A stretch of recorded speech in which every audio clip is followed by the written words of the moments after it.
I'm Josh. And I'm Cody. As urban explorers, we travel the world to rediscover locations that have been abandoned and left to decay in time.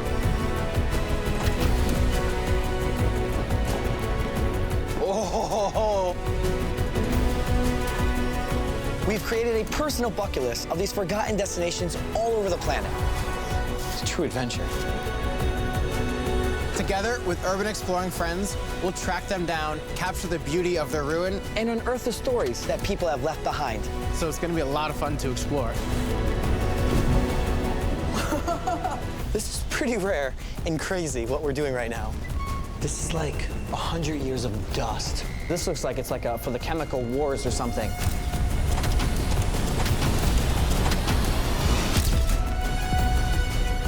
Epic exploring. What's up, explorers? After 9 months of shooting, it's finally here. I'm excited to finally talk about my new TV show, Epic Exploring.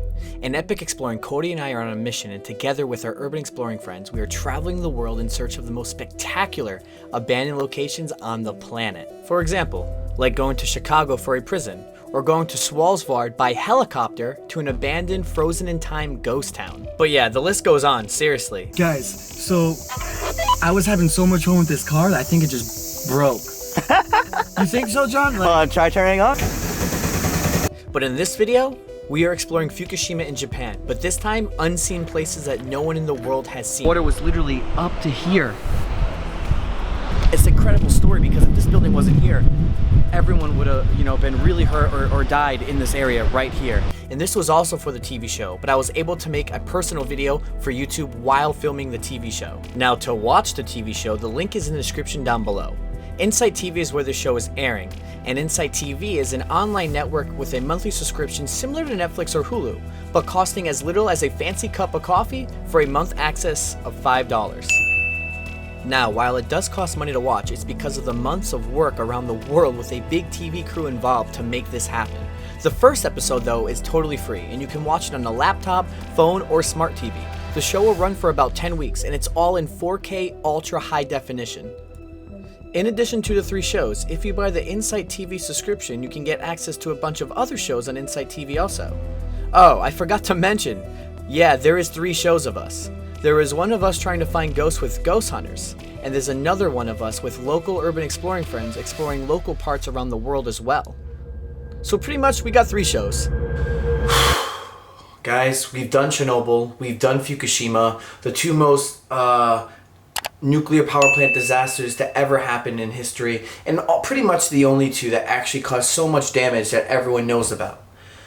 Well, we're back in Fukushima, and this time we have permission to access any building, anything we want, including inside the red zones, yellow zones, or green zones. Guys, this is a huge big deal. We're here for the TV show that I've been working on with Insight TV, and this is mainly all for their show that we're doing.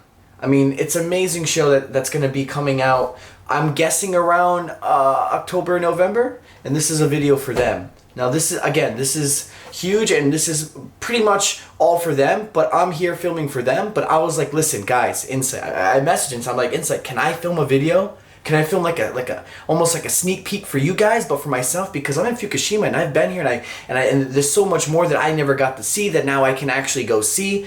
Can I do this? And they were like, yes, you guys can. So first off, links to the insight.tv is down below. Check them out. I mean, it's gonna be cool. I mean, really gonna be really cool. But I'm gonna film whatever I possibly am allowed to show for you guys, for us. I'm in Fukushima, guys. I'm in Japan. Let's do this. Tsunami hit Japan. The Fukushima power plant is still trying to clean up from one of the worst nuclear disasters in history. To go over this, I think this is something that everyone in the world should know. First off, here we go. All right. So here is the Fukushima area. This whole thing. This is huge, mind you. The incident happened right around here in this line, this coastline.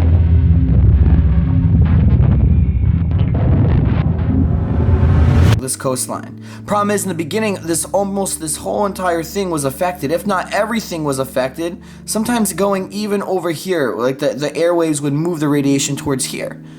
Now, they worked so hard, and because the scientists from Chernobyl and the incidents, and they studied so much about radiation, they managed to take down in the last 8 years almost everything. All the radiation is cleaned up, except for like this area now, just this little portion where my finger is hiding it.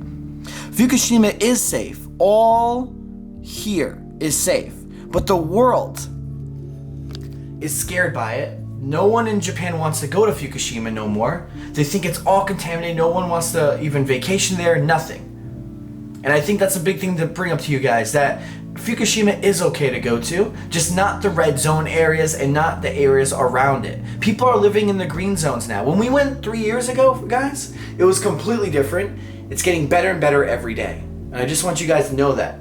Now, one thing is for sure is that there is still radiation going and leaking into the waters. That is one thing I'm upset about. Authorities in Japan are set to release water from the Fukushima nuclear power plant into the sea, despite reports that the water is still highly radioactive. Like 100% that the world should know is that that's what's going on 100%. But they're working really hard to clean up, especially for the Olympics coming out. In 2020 Tokyo Olympics, they're working so hard to clean up for that, and they want this all to be gone and forgotten about. To make this even easier, if you want to learn more about radiation, go check out my Did I Get Cancer from Chernobyl video. So you can learn and read up about radiation from my video, so you understand what I'm going to show you in the upcoming video right now. So our first stop is Tomioka, and you can see these signs. This is reading the radiation meters. Oh, I just flew by. But like they have these signs that shows like what's the radiation levels right now, and that said 1 to 2, I think, microsieverts, which that's okay. But I mean, I'm sure in red zones we're gonna see it get, you know, a lot higher as we go. But Tomioka is 80% green. And green is actually okay, and they're working towards becoming just completely safe. Futaba, where we're going later, which is like one of the worst ones, that one's 95% red. So, and what also makes red zones and green zones different is like how much are they cleaning up, how much soil are they like taking off the ground and replacing it with. How much buildings are they knocking down? Thing is, they have to knock down all these buildings, and that also will bring the percentage down. But problem is here in Japan is that they're all, you have to ask permission to knock your building down. While in the US or anywhere else in the world, you're just gonna get your building knocked down. But here, someone owns it, so because someone owns it, we can't just knock that building down. So that's what's really cool about, you know, their country and how nice they are. But also, I mean, I feel like they should just knock it all down, as sad as it is, because they really should clean up everything.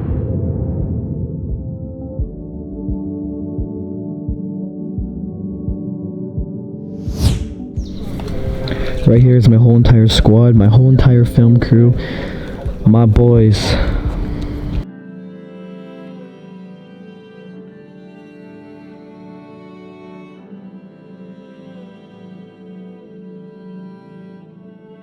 So guys, this is a huge thing you guys have to know. This is really important. This is actually all these black bags, all those green tarps that are over there in the back. Those things is all the soil from the ground. They dug up 10 feet of soil, put them into these black bags, and then that's how they're cleaning up the place and decontaminating everything. They take them, they put them into here. Problem is, there's way more. It's like a landfill of just radioactive dirt. Problem is, they don't know where to put any of this. Nothing. So right now they're putting it all here. This is just one town's dirt. There's many more. Problem is now it's like, what are they gonna do with it? They have no idea. They're like, maybe send it off to space. They don't know. They thought about digging a big hole and then cementing it underground for 100 years. But problem is, after 100 years, it's gonna dissolve and it's gonna just get decontaminated all over again. So right now they're just leaving it here. At least they can dig up everything and then think about this after. But this is a huge thing to know. Okay, so guys, when we're in the other village road a bit ago, we seen this. And I didn't know what it was at first until my director just told me that this actually is new for me to even see. But when they demolish a house, this is what they turn it into, this. And mind you, they have to get permission by every owner, like we said. Okay, guys. And essentially they want to demolish all these. Eventually. Okay, guys.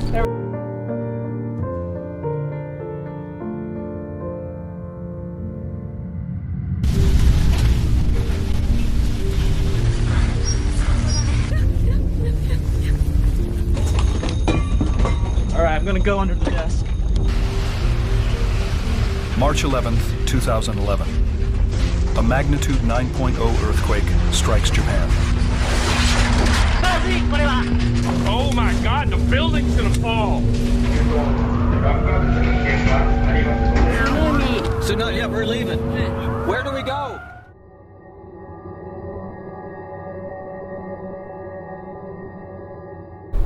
Like this stuff right here is very dangerous. You don't really want to walk through it because you know you're gonna start stirring up some dust. It's gonna go into the air. You're gonna breathe it in.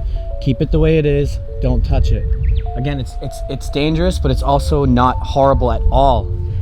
Really, really low readings, almost, if not lower than some parts of even Chernobyl. While this place they're doing their best to clean up, Chernobyl's still, they're not even digging up their soil or anything. At some areas, they've already done a lot in the past already. Really, a lot. And if it wasn't for Chernobyl, they would not know how to even do any of this. And this is why this place got cleaned up way faster than Chernobyl. While Chernobyl took so many years to clean up, this place got cleaned up within 8 in certain areas because they took all the scientists and studies from the last time to now. You know, one disaster they learned from the next. Well, at least some, you know, they got better, is what I'm trying to say. Guys, this is it. We're going into the first red zone ever, with permission, of course. Yeah, this is crazy. Yeah, this is insane. Oh my God, dude. This guy's in hazmat suits everywhere. Yeah, he even covered his face a bit. What is he doing? Dude, this was the hospital we did. So weird. Oh, what are they doing with this guy? They're like stopping these dudes. Oh, just to check. I wonder, you think it's okay to just be like filming this right now? Well, there's only one way to find out. Yeah, yeah. You have your registrations and stuff? Yeah, I got our little paperwork here. The good paperwork. I got a passports, which we might need. I don't know. Yeah. We're gonna find out. I just can't believe this. I don't know. First time in the red zone. And it's weird because I'm really excited to be here, but it's also such a sad place. So it's like really, it's a hard thing. It's like, how do you feel? Are we supposed to feel really sad or excited? But I feel both at the same time. You? Yeah, it's the same exact thing. It's just because, you know, we like to, we like abandoned places. So we're in the heart of the best abandoned places on Earth that are untouched, crazy history, and just such a, like I said, a crazy background story behind it. So it's just like, how are we supposed to feel? And it's just really crazy though. Oh no, I can't make the turn hard enough. This is awkward. I'm in the middle of an intersection doing in the red zone. Turn. Oh no. Guys, we are now approaching the red zone. Whoa. Oh my God. We're in the red zone, but we're going within the red zone. In the deep red. Yeah. Oh man, look at these guys. Oh God, I feel like. Oh, there's so much paperwork we need. All right, guys, so this is such a big deal for us because first of all, we haven't been here in 2 years. Second, we actually got permission to be here, which is pretty cool, if not the coolest. Yeah. Probably the first Americans to be here with permission. I guess we're good. Okay, I think they had our license plate down. Well, yeah, the license plate's down, but we also have that paper. Yeah, we got this paper and we got our license plate. Yeah, let's show them what the paper is. If you understand Japanese. yeah, but we made it, and this is seriously super exciting to be here. But it's like weird because we're really excited, but we're also like sad at the same time. We don't know how to like feel here because it's such a huge disaster, but also abandoned places, and we love abandoned places. So, jeez, it's hard to say. Like, you know, we feel sad at the same time we feel excited, which is a weird mix. You know, it's like the polar opposites of, you know, excitement because this is the best urban exploring in the world. It is. But at what cost, you know? Yeah. So that's the kind of dilemma. Yeah. Well, we're here now, guys. Let's get to it.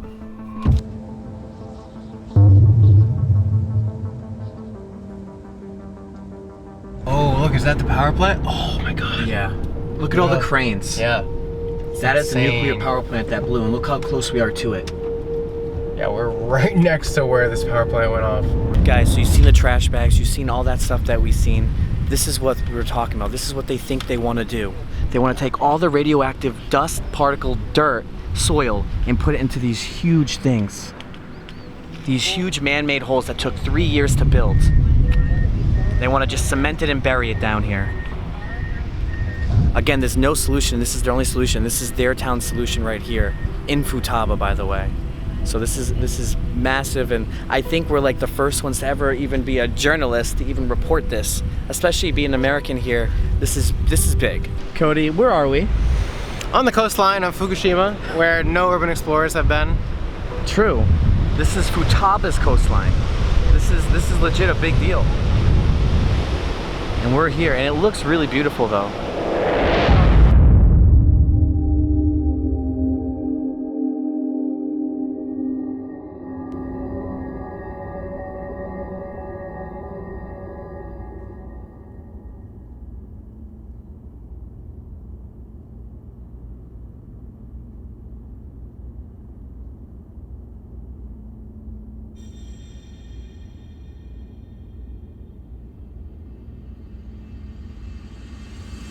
it's interesting because there is coastlines here in Fukushima you can go to, but this one, because we're at Futaba's coastline, this one's really rare. And again, like I said, we have super access to everything, so everything has been such a mind-blowing experience.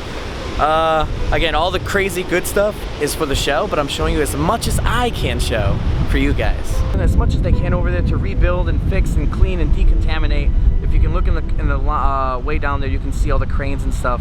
And they're working really hard here, guys. And another thing to talk about, every forest here is not touched and not cut, and nothing has been touched or decontaminated in these forests. These are the original forests, everything you see here, and that's because the Japanese believe in something, I forgot, but they just want to keep everything the way it is at all times because of their culture and what they believe in.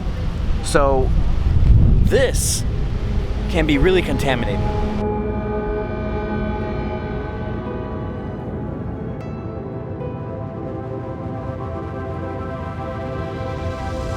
They got saved in this marine house. This is a rest house for people that used to go to the beach, so you can rest, have a shower and so on. It was not a hotel or not a regular house. And so they got saved. The structure is still standing. But unfortunately, the rest just like the trees here, you know, some trees. You see those trees? Those are exactly all broken by the tsunami. Wait, so one question. Yeah. So right here, this all back there was all villages and towns that they're, yes. and that was all swept away from the tsunami. Oh, it's a tsunami. And now, so then people came to this house and they were saved because this is the only one that never got knocked down. Exactly, correct. And now they are planning there to have a park, a memorial park, and they are thinking of keeping this marine house to remember, you know, the disaster. And this is just like the tree, the one standing tree that's down there as well. This is the same story that we did 2 years ago and covered that tree. I never knew about this one, so that's another cool thing too. Guys, so right now we're inside the building that the translator told us about, that like where the water raised all the way up to the top, but yet this building's still standing. And we're inside the top floor because the first floor and the second floor was all hit by the water from the tsunami. But guess what? Because this building is made out of concrete, cement, it didn't get knocked down. Here's the view now, guys. This is insane. I mean, look at this. Now we're really high up looking at the coastline of Fukushima. But what was really, weird about it is the fact that, this was once such a beautiful area. Farmhouses were all over here. And when the tsunami hit, everyone didn't know where to go, so they raced inside this building, went all the way up to this floor, the third floor, and that's how they were saved. I don't know how many people were actually stuffed up here, but everyone was in fear panic, but they survived from being right here on this floor. The water was literally up to here. It's an incredible story because if this building wasn't here, everyone would have, been really hurt or died in this area right here. So it's a noble area, it's a really iconic spot, and they're gonna try to turn this into a museum later. Again, can you imagine when you see the wave coming, and it's literally as high as this, right here. Footage was captured. In Kesanuma, people retreated to a high-rise rooftop. Josh, What are we doing right now? so right now we are about to interview people during the accident in Fukushima. These are people who were in Fukushima when this disaster happened. They moved away, and then later, years later, they actually moved back to the area that is now in the green zone. So they're one of the few people who've moved back here, and we're coming here in their house. They're super nice, they're traditional Japanese family. Of course, they're amazingly nice. And we're about to interview them here in their home. It looks very traditional, very Japanese. And we're about to interview them, this whole family. There's like a grandma, some kids, mom, everything. Yeah, I'm nervous right now. It's great. We started the shot off by interviewing the grandma in her garden as she's gardening. Like, how more perfect does it get? Yeah. In Fukushima, gardening in Fukushima. So we're about to ask all these questions about like why they came back here. Is it safe to grow vegetables here? What about the radiation? All that kind of stuff. So it's gonna be cool. What do you guys remember from this event? What was your experience like, and what did you feel when it happened? その時ね、震災の時がその日のこと何が覚えてるんですか？すごい地震の揺れ、強風でしたね。初めての長さ、その時間5分ぐらいあったのかな。だからその揺れが私地震恐怖症だったからすごい怖かったですね。Well, the thing I remember most is the trembling of the earthquake. It lasted very long, more than 5 minutes, and I'm a person who is very scared of an earthquake. So for me that was really a shock, and that's the thing that stayed in me, for a long time, even now. And when the earthquake happened and that happened, were there kids in school at the time? その時は子供たちどこにいましたか? So the kids, of course, they were much little than now. He was in elementary school, so he was at school. And the girl, she was 0 year, because she is 9 now, so she was 1 year basically. And she was in the kindergarten, and it was near where I work, so I immediately went to pick her up and tried to come home. You guys worried about radiation right now at all? 今は放射線について心配していらっしゃるんですか？誰が？そうですね、こちらに関してはなんですけど、今回ですね、こう被爆 We are not worried because before coming here and even after we came back, we followed a lot of seminars which were put up by the local NPO, NGO companies and also by and therefore we got a lot of information about that, and we came to the conclusion that it is not dangerous and we are not scared of radiation. Okay, それじゃあどうもありがとうございます。ありがとうございます。Thank you. So we're approaching one of the stores, and look at, guys, what appears to be like some sort of damage from like vandalism or something, but it's not. It's from earthquake damage. But as you can see, everything is still here. A true time capsule.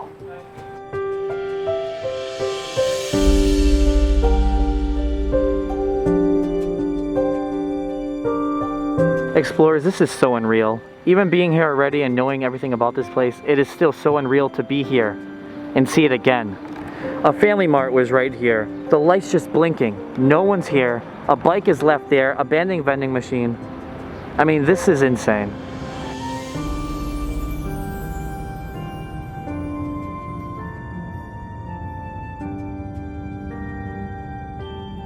You know, out of all the abandoned places I've ever been to in my entire life, in the 8 years, this place will always be the most eeriest, scariest place ever. Not Chernobyl, not anywhere else with ghost towns I've been to, this place. This is an 8-plus-year-old vending machine. Everything is still here, definitely probably radiated. I would never drink that. But even look how the Sprite looked 8 years ago. Zero free caffeine, sugar free. Coca-Cola Zero was still here. But also, Japan just has a bunch of different drinks that are cool. And here, a family shop. Unreal though.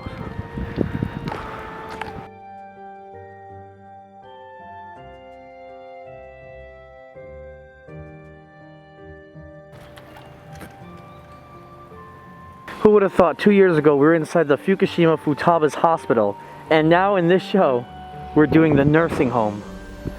What a crazy scenario. I would have never predicted this. Guys, look at our film crew setup for this. It's massive. That's David, man. He's a thug. He's chilling. But seriously, this is crazy. Yeah, all the leftover bikes 8 years ago. And the oh yeah, the wheelchairs. Can you imagine back in the day when the incident happened and you were really old and you had to get shipped off on the bus somewhere else to evacuate and be safe, not knowing what's going on, especially if you have health issues.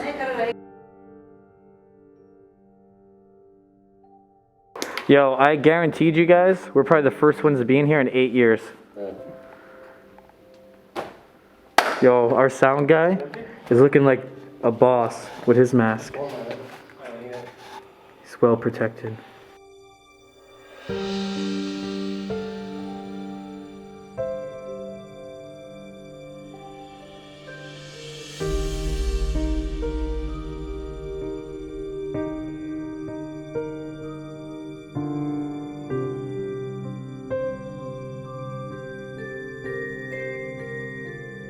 Alright, Explorers, so we're starting off here in the front lobby of the daycare nursery.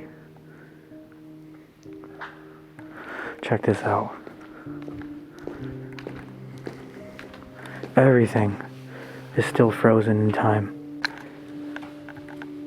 Just going behind the workers' desks, everything is still stacked with all their items. And again, more vending machines.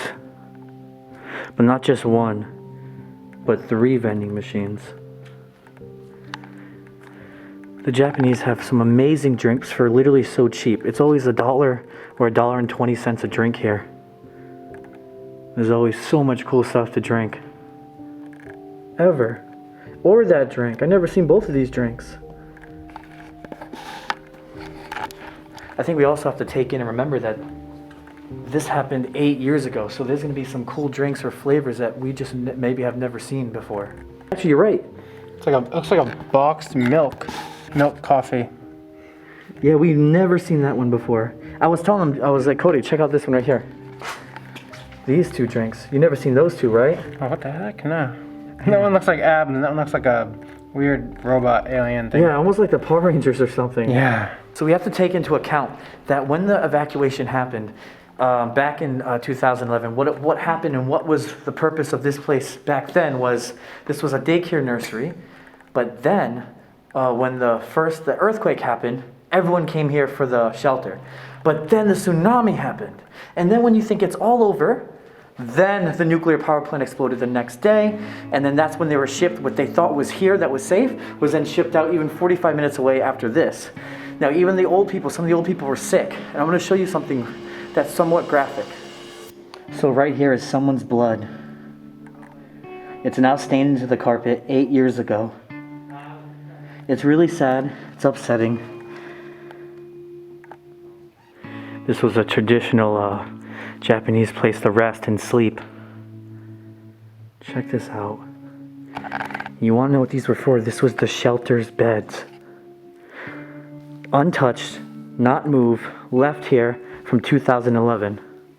Again, this is the same kind of accident from Chernobyl. Everyone just up and left and had to leave all their belongings. Now I'm gonna pull my Geiger counter out. We have a reading of 0.28 microsieverts. It's safe.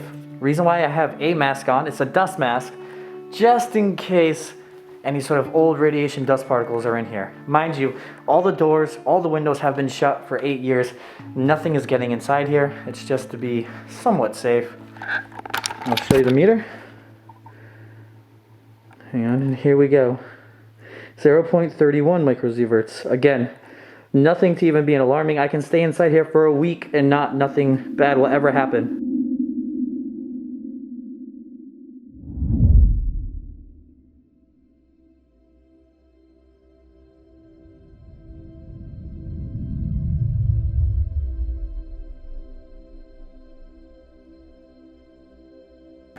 I really don't know how I ended up doing all these crazy things in my life, but wow, this is one heck of a journey. Anyways, right behind here, this was all houses, almost like a mini village right here. You can tell because you have one house right here, a house right here, and a house in the back. Those were all knocked down. It's probably gonna take 4 or 5 years or more to knock all this down. Okay guys, so update. When we head outside of the nursery home, we're now getting a reading of like 2.0 microsieverts, 1.9 microsieverts. Not high, but still the highest we've seen so far. And now it's starting to go down. I think there's a hot spot over there. Let's go back over there really quick just to see. All right, let's see. Here we go. Now it's going up again. So right here, there's something here that's slightly more radiated than the rest.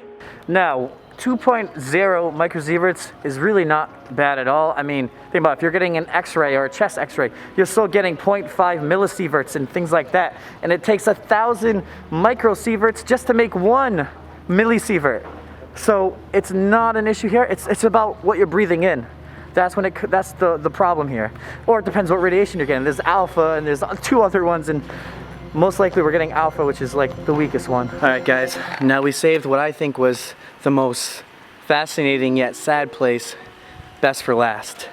Now this show, we spent a total of 5 days in Fukushima, 5 days exploring some of the craziest places. And I can't give away all the spots, but I was able to do some spots for my show, for my channel on YouTube.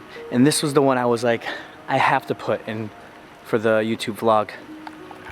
First off, we're in the green zone. And this is more of a walking because I don't have much time.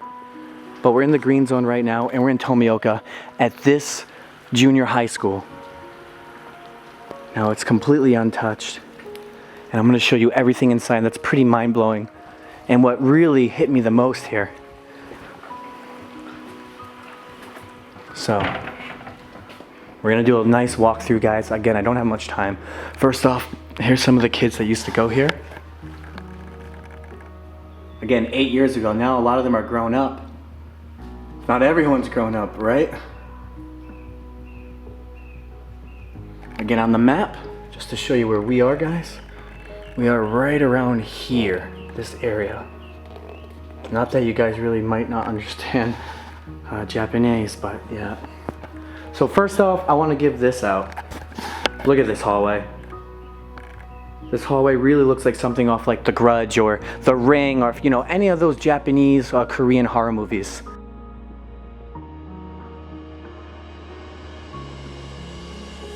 Now I already went through this whole entire place. So I'm gonna show you the highlights really quick. And I wish I had more time, but I'm really grateful to even see and go through this. First off, look at this room. Again, like I said, everything is here. Everything is untouched. This is what was really impressive to me, was seeing these. Again, I've never been to an abandoned place and I get to see like these birds. You have drums here. These classrooms, they're all, like I said, cleaned up or preserved, untouched. Maybe some of them are moved over. 3 floors of this junior high school. We're now on the 2nd. So come check this out. These are where things start to get crazy. Here we go, first one we walk into. Everyone's stuff is still here. The dates are still in the calendars are still on the walls. Everything is just here. Look at the desks. Whoever sat here, that was their, you know, backpack or book or whatever. It could have been their pencils. One kid even has this still here. And then behind here, this was each kid's personal belongings or stuff for their class. Again, they didn't use lockers here. They used these. Well, we might have done this in kindergarten. They did this in like their high school, middle school days. And this is how I knew. I was like, okay, this place had a lot of money. Because, you know, some schools in the US, they don't have much stuff. This school had it all.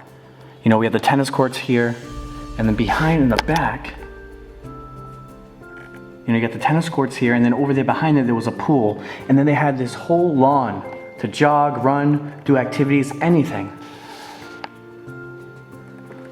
Again, just imagine when this was filled up with kids. And then when the incident happened on March 11th, 2011, everyone didn't know what to do. They panicked and they ran out.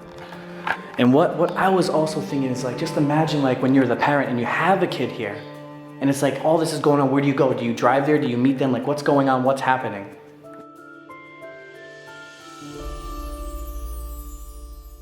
So explorers, what makes this place different from the rest is the fact that we had over like 20,000 people die during this disaster. So many people, lives have changed from this disaster, exactly like Chernobyl and a few other places we did, like hurricane locations. This place is not just an abandoned place that went abandoned. There's so much behind this. And that's what I'm just trying to make off. Like, I don't want to come across like, oh, this is crazy, let's keep going, let's do this and let's do that. And you guys know I'm super respectful. This place just really hits me hard. And it's just still, again, mind-blowing, you know, that we still have these locations that are crazy on this earth, and I'm still able to go around and document them for you guys and show you guys, and also for myself.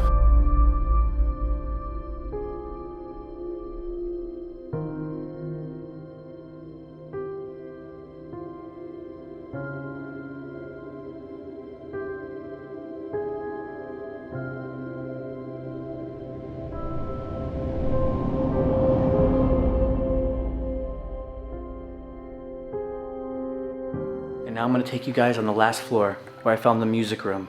And it's where it like was so mind-blowing and hit me the most. We're gonna see how these chairs are all lined up in like a circle when they were all like with their instrument, learning with their teacher how to play a song together. And they just left everything and ran out. And it's so preserved and it just tells such a story that it's just like mind-blowing. All their instruments are just on the floor. A perfectly untouched violin, just decayed over time. A saxophone.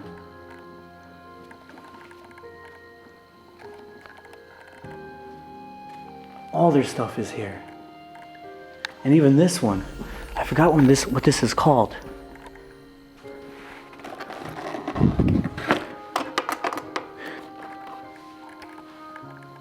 And not black. And last but not least, the piano.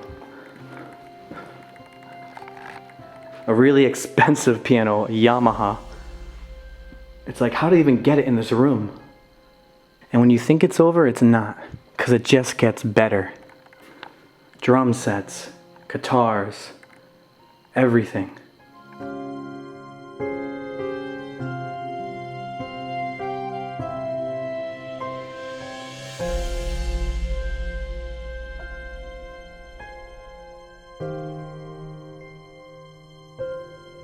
So again, guys, it's the story. It's not even about the abandonness here. One last room, the science room. A full-blown skeleton.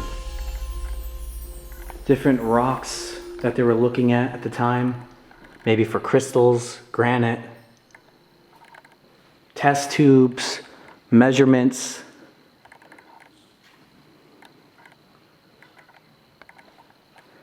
And all these other things that are just in boxes.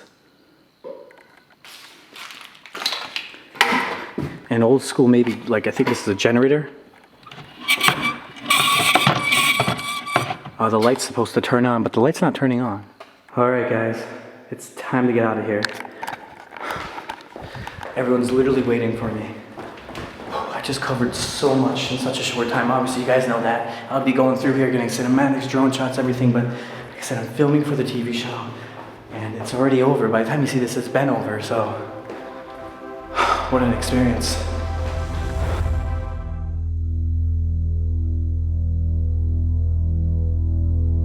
So at the moment, explorers, we're at a Japanese guy's farm here in Fukushima. Now, mind you, check out that. That's a robotic statue of a cow with all these activist signs about, you know, anti-government and radiation. Now, there's a crazy story behind it. I'm going to show you the cows. First off, there was a Japanese guy, actually he's still here right now, and when the nuclear reactor blew, he stayed. He never left. And not only did he not leave, but he owned a farm with cows, and when everyone else left, he took everyone else's farmers' cows and brought them here to his. He never killed the cows, he never did anything. Now mind you, he never left Fukushima the whole 8 years, gathering up radiation every single day, even when it was strong, to now with his cows and his other farmers' cows. They're all here. These cows are radiated, they're contaminated, they should be killed, and they're not killed. And he's trying to make a statement while the government's like, oh, you gotta kill your cows, you gotta do this, you gotta do that. He's like, no, we have to remember this incident, so I'm keeping the cows alive. And he's like this, you know, really cool looking Japanese guy right now. And I'm just gonna show you the cows and things like that. Now mind you, like obviously it's not good, you know, I don't know what I would do if in a situation. I don't know if I probably wouldn't kill the cows because they're still okay. And unless I actually see like some sort of cancer or nothing coming, then I would kill them, you know, put them out. But I mean, look at this. Insane stories though. And these are the cows. There's more cows than this, but I don't know where they are. I mean, but these cows are, you know, you can't drink their milk. You can't do anything with them. But at least they get to live. I do agree with that. But they're all contaminated. The land's contaminated. And they're eating a bunch of pineapples though. I mean, it's radioactive cows. As sad as it is, it's still like, it's just like, how did this happen?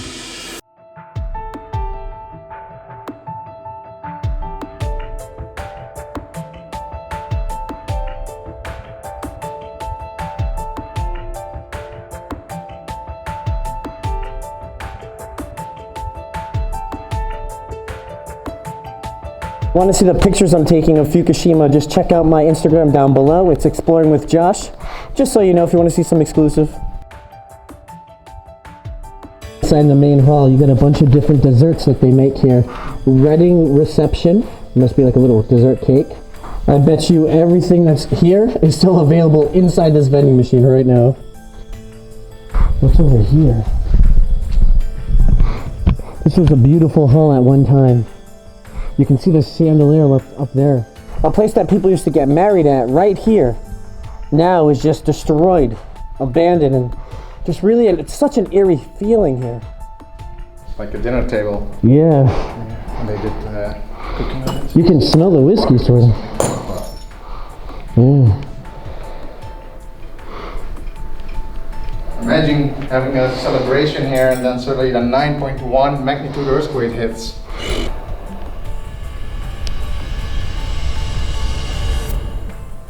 Oh, okay. You can even see a disco ball. Check that. Jeez. What the heck, man? Man, I just made out what was going on. This is where you take your portrait shots, right here. Look at this, example 1. You can even do these kind of photos, traditional wedding photos. But then right here is where they were doing them. There's a mannequin right there. Oh! Jackpot, baby. Oh, dude. Man, like all the Cinderella dresses. All the their wedding dresses are here. These are expensive, I bet. Yeah, man, look at this one.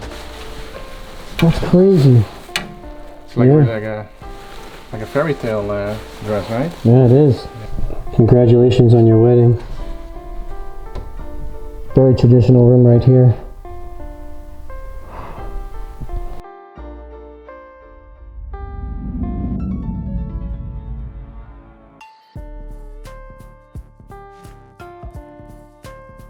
Now, we don't have too much time before it gets dark, so we can't stay at every place long, especially here in Fukushima. So we're just heading to different spots along the way, almost like a montage, but behind the scenes, and I'm trying to film as much as I can. Spot we try. You can see there's like a open door. Yeah, we'll try that side for sure. And it's like I said, guys, I mean, look at this. Everything is just gone. Like that. I don't know what it is, but it looks like a big building. Yeah. Can't even say what it is. Yeah, seriously. Now you know, Bob. Some sort of, what, office? No, it's I think it's like a clothes, not a factory, but a warehouse. I think there used to be a lot of clothes. Yeah. Oh, no, it's a textile factory, I guess. I see some machines over there. Let's get in there. Clothes here, you see? Yeah, what do you think? So they made clothes here. Yeah, something. Some kind of hand sewing. Yeah. Small factory. Look at that. March 11th. All the calendars and everything's frozen in time. The day of the accident. Oh, I was like, what smells so bad? But it's coming from that. What's in here? What the heck? People lived in here, stacked up. I think it was not only that, but they were doing a bunch of clothes designs. February 7th collection. They had different artists here working. Because look at this, looks like someone's desk to design clothes. Like this too. You know, it's really crazy because like we might not know what these things is, plus we have a language barrier. But if we can look around, see our surroundings, we can get an idea of what things used to be like here back in the day. Especially when things are so preserved here, it's on a whole new level.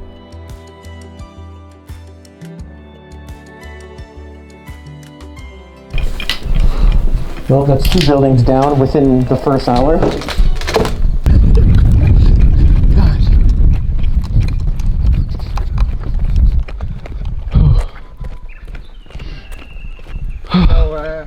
998 to go. Yeah, seriously.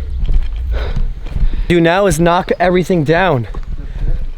And we already talked about it, guys. Like every building here needs permission before they can be knocked down. So until then, they sit here for nothing. It's crazy, like the government pays for each family which wants to rebuild their house here or somewhere else. The government pays. Imagine doing that in another country, nobody would do that. Yeah, they're really, the Japanese really nice, and they're trying to handle the situation as good as they can.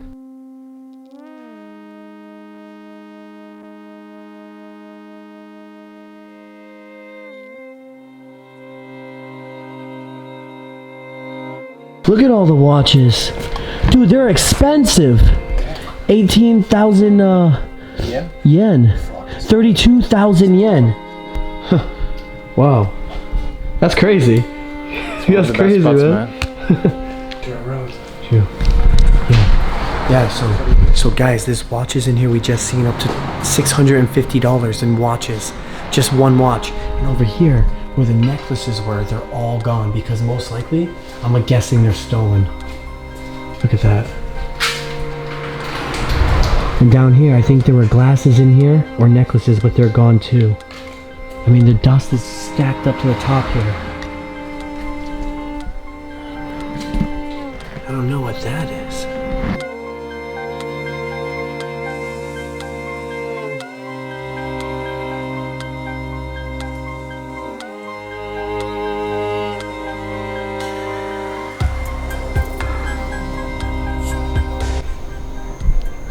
Sun's coming down. Whew, so sweaty, so hot.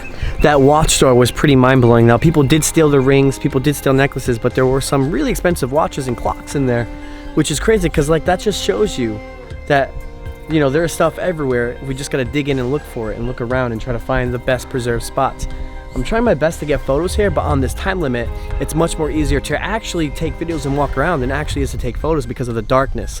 So you would have to take the tripod out and get these shots. And for me, I'm really precise on my shots. So it would take me forever if I want to get this shot because I'm really picky before I'd even want to post it on the internet. Gotta stop here in Okuma. Okuma is like probably the most untouched yet still abandoned areas that are probably unseen by many. But here is the street that is just so surreal. This is a red zone. Anything that's covered like this is, like I said, is a red zone. No guards though. No, it's been 5 o'clock, so they're gone, but they're still watching the cameras. Ah, but look inside there.